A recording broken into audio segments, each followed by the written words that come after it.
বাঙালির পাকশালায় আপনাদের জানাই স্বাগত। শীতের মরশুম চলছে, বাঙালির পাকশালায় চলছে পিঠের মরশুম।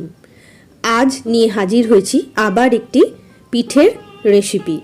প্রাচীন গ্রাম বাংলারই এই রেসিপি।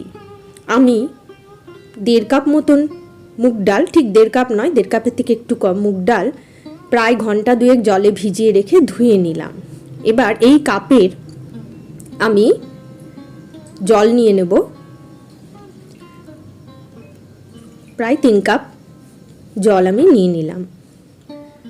এবার ধুয়ে রাখা ভিজানো মুগ ডাল এই জলের মধ্যে দিয়ে আমি সিদ্ধ হতে দেব।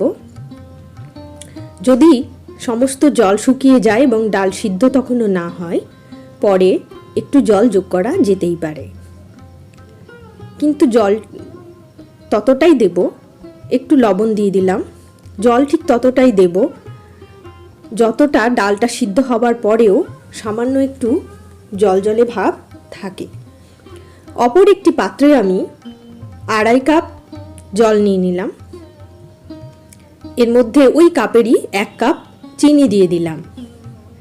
ভালো করে নাড়িয়ে দিয়ে এর মধ্যে আমি দিয়ে দেব এলাচের গুঁড়ো। 5-6টি এলাচ আমি গুঁড়ো করে নিয়েছি।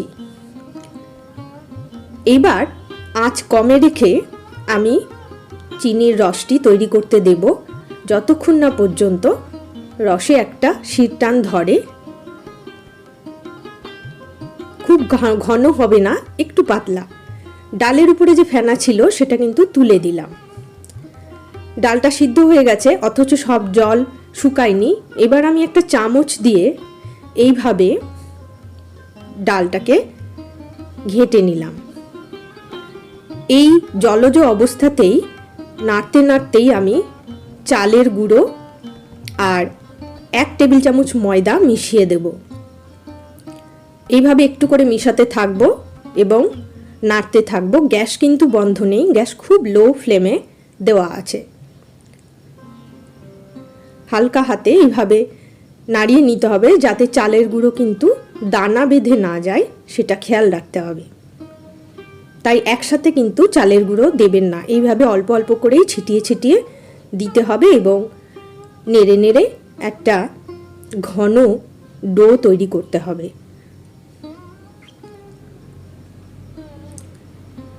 একটু ধৈর্য ধরে আস্তে আস্তে করতে হবে, তাড়াহুড়ো করলে কিন্তু পিঠে বিগড়ে যাবে।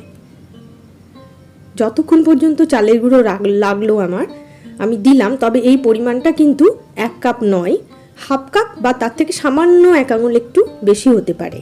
খুব বেশি চালের গুঁড়ো কিন্তু দেওয়া যাবে না, যতটা ডাল হবে তার থেকে কম। আমার ডোটা তৈরি হওয়ার মতন হয়ে গেছে, হাত দিয়ে আমি দেখে নিলাম। এবার আমি এই অবস্থায় এটাকে ছড়িয়ে পুরোপুরি ঠান্ডা হতে দেব। ঠান্ডা হয়ে গেছে। এবার একটা বাটির মধ্যে আমি নিয়ে নিলাম ডাল চালের মিশ্রণ এবং আটা মাখার মতন করে আমি ভালো করে মেখে নেব। এবার একটু তেল আমি বাটির গায়ে ছড়িয়ে দিলাম, সাদা তেল, এবং ছড়িয়ে দেবার পরে আবার এই ডোটাকে মাখবো। এই মাখাটা কিন্তু বেশ কিছুক্ষণ ধরেই করতে হবে, খুব ভালো করে মাখতে হবে।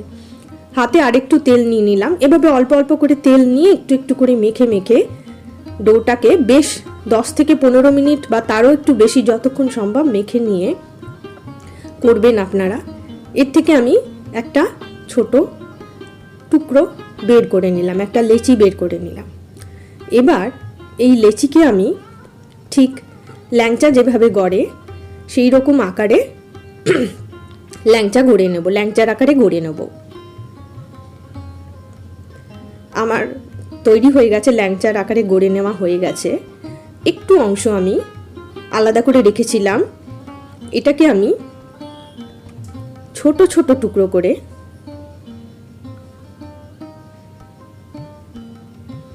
পুলির মতন নেড়ে এরকম আকৃতির করে নেব।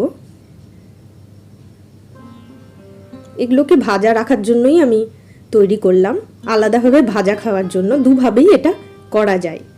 এবার রস গরম হয়ে গেছে, সেই ফুটন্ত রস আমি বাটিতে ঢেলে নিয়ে কড়াইয়ে পর্যাপ্ত পরিমাণ তেল দিয়ে দিলাম এবং ফ্লেমটা, কড়াইয়ে তেল পুরো ফুটে যাবার পরে ফ্লেমটা কমিয়ে আমি একে একে ছেড়ে দেব তৈরি করে রাখা ল্যাংচার আকারে গড়ে নেওয়া পিঠের অংশগুলো।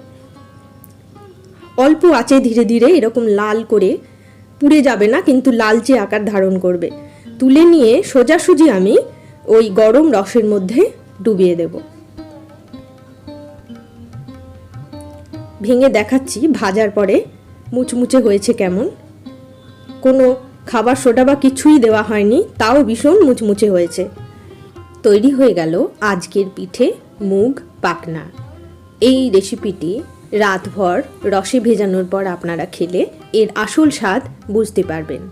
কেমন লাগলো আজকের রান্না লিখে জানান আমাকে। ভালো থাকবেন সকলে। আজ তবে আসি।